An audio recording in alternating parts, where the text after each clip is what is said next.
प्रिय छात्र, नमस्कार। एनसीईआरटी गणित कक्षा 10वीं में आपका स्वागत है। हम लोग प्रश्नावली 4.3 को हल कर रहे हैं, जिसमें अब हम लोग प्रश्न क्रमांक 2 को हल करेंगे, जिसमें दिया गया है उपरोक्त प्रश्न 1 में दिए गए द्विघात समीकरणों के मूल द्विघाती सूत्र का उपयोग करके ज्ञात कीजिए। तो इसमें हम लोग पहला क्वेश्चन ले रहे हैं। तो फर्स्ट क्वेश्चन यहाँ पे है 2x² - 7x + 3 = 0। तो बोल रहा है यहाँ पे कि द्विघात समीकरणों यानी कि द्विघात समीकरणों के मूल द्विघाती सूत्र का उपयोग करके। तो हमें यहाँ पे चलिए द्विघाती सूत्र को समझते हैं। तो द्विघाती सूत्र होता है ये, यानी कि x बराबर -b ± √b² - 4ac/2a, ये होता है द्विघातीय सूत्र। इसी के आधार पर ये यानी कि प्रश्न संख्या 2 का सभी क्वेश्चन सोल्व होंगे। और एक होता है वर्ग समीकरण, जिससे आप सब जानते होंगे द्विघात समीकरण के रूप में होते हैं, जिससे ax² + bx + c = 0। तो चलिए आगे सोल्व करते हैं। तो जैसे कि 1 नंबर क्वेश्चन यहाँ पे है कि 2x² - 7x + 3 = 0। तो यहाँ पे नीचे इसको सोल्व करते हैं। तो यहाँ पे लिखना है कि दिया गया समीकरण, दिया गया वर्ग समीकरण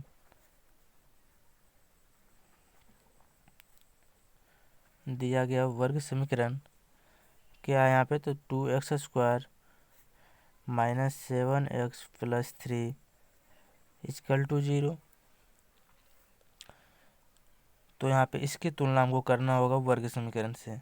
तो यहाँ पे हमें a, b और c का वैल्यू निकलेगा, यानी कि मान निकलेगा। तो यहाँ पे करना क्या है, लिखना है यहाँ पे कि उपरोक्त समीकरण की तुलना वर्ग समीकरण ax² + bx + c से करने पर।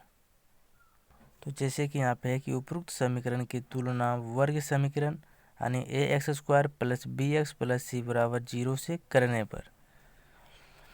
तो जैसे कि यहाँ पे x² है और यहाँ पे भी x² है। तो यहाँ पे a का मान कितना दिया हुआ है, 2। तो यहाँ पे होगा a बराबर 2।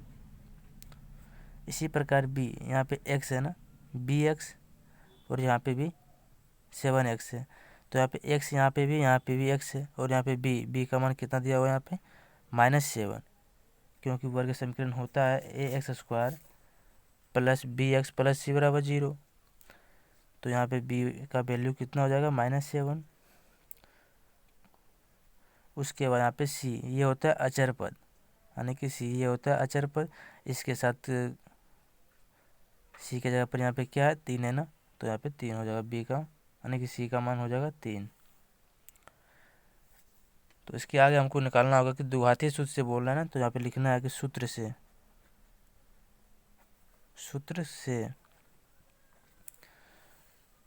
तो इसका सूत्र क्या होता है, यानी कि x = जैसे कि यहाँ पे है x = -b ± √b² - 4ac/2a। तो चलिए लिखते हैं यहाँ पे x = -b ± √b² - 4ac/2a। तो x = यहाँ पे है, यहाँ पे माइनस दिया हुआ है ना। तो यहाँ पे माइनस लिख लेते हैं पहले। और b का वैल्यू यहाँ पे -7, b का वैल्यू है -7। तो यहाँ पे ब्रैकेट में -7 लिखते हैं। उसके बाद यहाँ पे प्लस माइनस है, तो यहाँ पे प्लस माइनस लिखेंगे। उसके बाद यहाँ पे रूट अंडर लगा हुआ है, और b² यानी कि b का वैल्यू यहाँ पे -7 है, तो इसको -7 का वर्ग कर देना है यहाँ पे। उसके बाद माइनस से तो माइनस करेंगे। उसके बाद 4ac यानी कि 4, ये फॉर्मूला से है, और a का मान यहाँ पे 2 दिया हुआ है। उसके बाद c का वैल्यू यहाँ पे 3 है। करने को और आगे बढ़ा लेते हैं। उसके बाद बटे में है 2a यानी कि 2, और a का मान दिया हुआ यहाँ पे है 2। तो नेक्स्ट आगे लिखना है,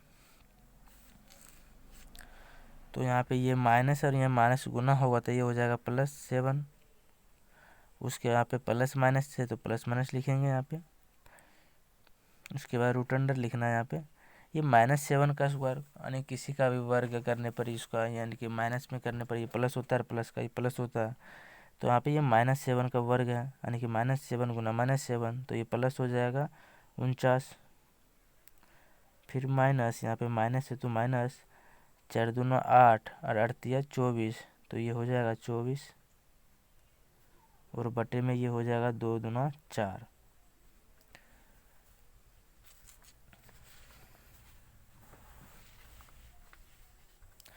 तो यहाँ पे ये हो जाएगा x=7 और प्लस माइनस यहाँ पे ये बचेगा 49 में अगर 24 को ये घटाएंगे तो यहाँ पे ये बचेगा 25 और बटे में 4 है। तो यहाँ पे हो जाएगा x= ये 7 फिर प्लस माइनस और रूट 25 का ये वर्ग होता है 5 यानी कि 5 और ये बटे हो जाएगा 4। तो यहाँ पे देख रहे हैं कि यहाँ पे एक प्लस में भी है और एक माइनस में है। तो अगर हम पहला यहाँ पे ले लेते हैं धन चिन्ह, लिखना है आगे कि धन चिन्ह लेने पर धन चिन्ह अगर लेंगे यहाँ पे तो क्या हो जाएगा 7 + 5/4 तो ये हो जाएगा 7 5 यानी कि ये 12/4 4 कम 4 4 12 यानी कि s का वैल्यू 3, s का वैल्यू 3 हुआ। और दूसरा यहाँ पे ऋण चिन्ह लेने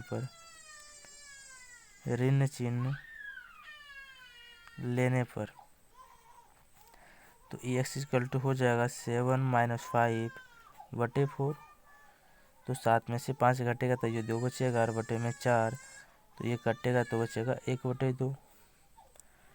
तो नीचे लिखना है कि अतः समीकरण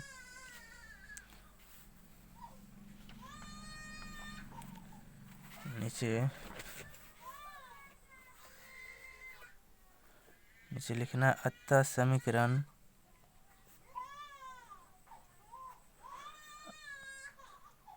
2x² - 7x + 3 = 0 के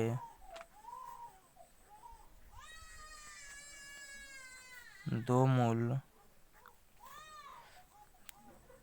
3 और 1/2 है।